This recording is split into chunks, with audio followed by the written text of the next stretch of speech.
Hola a todos y todas, bienvenidos a este complemento de nuestra entrada de blog sobre cómo armar una unidad de aprendizaje desde Google Classroom. Es una entrada muy cortita, así que pongan mucha atención.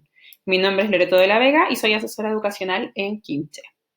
Si es primera vez que van a crear una unidad de aprendizaje, van a ver la ventana de su Classroom de la siguiente forma. Vamos a entrar a la pestañita Trabajo de clase, que es de donde vamos a crear nuestra unidad. Donde está el botón Crear, tenemos la posibilidad de generar temas, reutilizar publicaciones anteriores, generar material, preguntas abiertas, cuestionarios y tareas. Si queremos hacer una prueba, por ejemplo, una prueba estándar, tendría que ir en la sección Tarea. Si se dan cuenta, en el sector derecho tenemos un link al Google Calendar y a la carpeta Drive de la clase. Es muy importante que sepan que cuando generan una unidad o una tarea que tiene fecha de entrega, automáticamente en el calendario de los estudiantes y de los profesores se actualiza la información en Calendar. Como recomendación, nosotros desde Quinche siempre planteamos el iniciar con el tema. Aquí nos podemos ver tentados a utilizar unidades de aprendizaje, sin embargo, nosotros recomendamos usar unidades temporales. Por ejemplo, semana 1 de cuarentena. Si podemos poner la fecha, mucho mejor.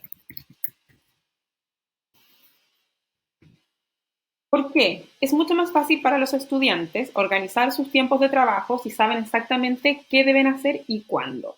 Tienen que pensar que ellos tienen más asignaturas que solo las de ustedes, por lo tanto, es muy apropiado ordenarnos temporalmente. Lo segundo que nosotros proponemos desde Quinche es generar material. Si se dan cuenta, debemos poner el título del material. En el caso de nuestra clase de prueba, estamos trabajando el lenguaje. Por ejemplo, en tercero básico, leen un texto, algunos niños, que se llama El secuestro de la bibliotecaria. Vamos a trabajar entonces con un título, comprensión de lectura, El secuestro de la bibliotecaria. Tengo la opción de añadir una descripción, como queridos estudiantes, les adjunto el material para la semana, y tengo la opción de añadir archivos o de crear documentos, presentaciones, hojas de cálculo, formularios, dibujos, etc. En este caso vamos a optar porque es la entrega de material por ejemplo, entregar un archivo que puede estar, por ejemplo, en PDF en mi computador. Voy a añadir un PDF y voy a subirlo. Luego yo podría, por ejemplo, si tengo estudiantes que no saben leer o que tienen problemas de visión o simplemente tengo estudiantes que no les gusta la lectura, para que sí puedan acceder a las actividades, podría añadir desde YouTube el audiolibro del mismo texto.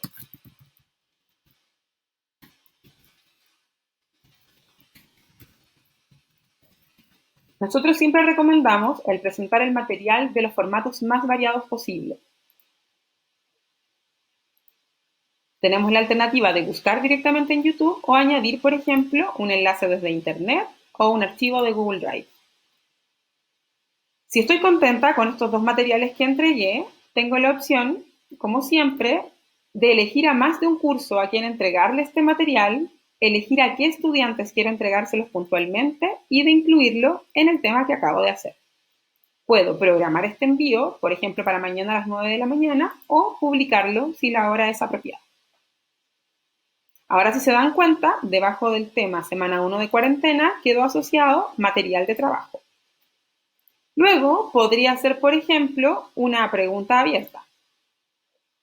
Si me interesa saberlo, podría preguntarle a mis estudiantes qué formato de lectura están usando.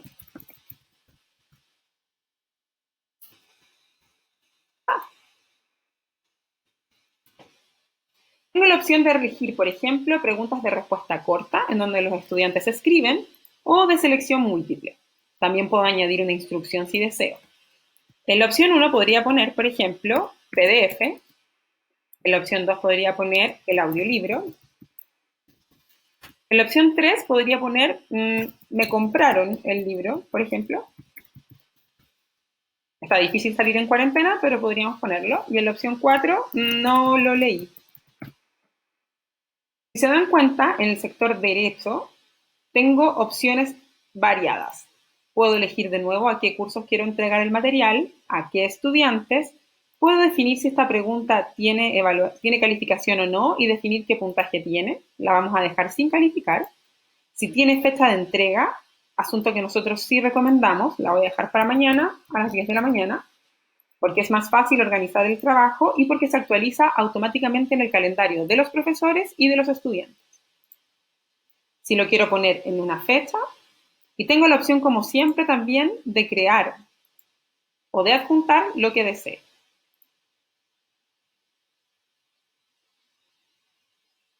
Añadí una pregunta, que es una actividad. Luego voy a añadir, por ejemplo, una tarea. Si me interesa con respecto a la prueba, que contesten una prueba del libro, no lo recomendamos porque como estrategia didáctica no es muy acorde a los sistemas de trabajo online, pero si un profesor quisiera, porque le cuesta más o porque tiene alguna evaluación antigua que le gusta ocupar, utilizar una prueba del libro, podría realizarla. En ese caso, les recomendamos añadir como instrucción que los estudiantes lean bien la prueba, que la hagan solos o cualquier cosa que les interese compartir con ellos. En este caso también tienen la opción de añadir cualquier archivo, enlace o link que quieran o crear lo que ven a continuación. Si van a hacer una prueba estándar de las que antiguamente se usaban en un procesador de textos, les recomiendo ir a documentos. De inmediato se genera el link a documentos en línea de Google, en donde puedo copiar la información que tenía, por ejemplo, en Word, o generar una prueba de libro desde cero. Si quisiéramos hacer una muy estándar, podríamos añadir aspectos como nombre y curso, que no son necesarios desde la plataforma Classroom, porque sabemos que esa información la entrega.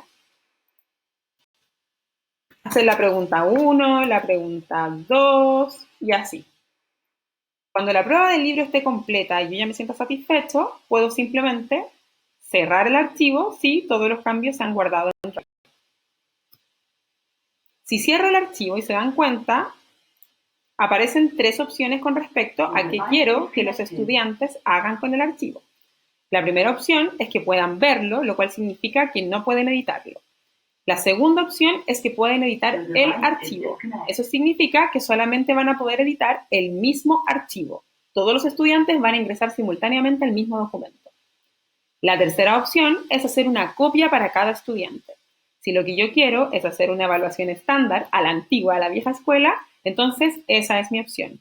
Cada estudiante va a recibir la prueba del libro, va a poder editarla en su celular o en su computador y la va a enviar. Y cada profesor va a recibir 30 o 35 o 40 pruebas del libro.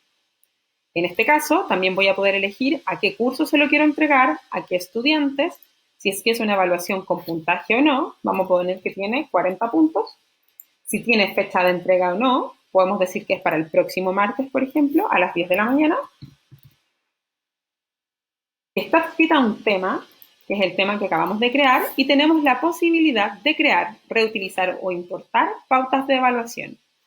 En ese caso, podemos incluir una rúbrica, una pauta de cotejo o lo que quiero, y el estudiante va a recibir su tarea con el documento a editar, las instrucciones, el puntaje y su pauta de evaluación.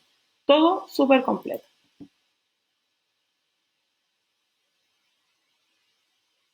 Si con eso me siento satisfecho, puedo generar un nuevo tema que podría ser la semana 2 de cuarentena,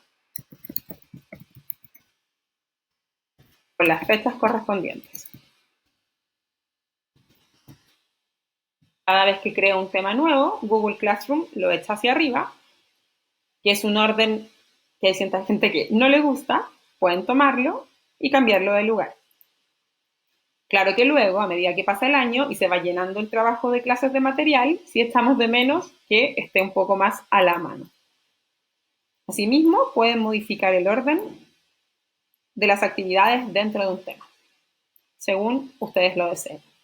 Asociado a un tema, entonces, adjuntamos material, hicimos preguntas abiertas al curso y entregamos material para una prueba del libro.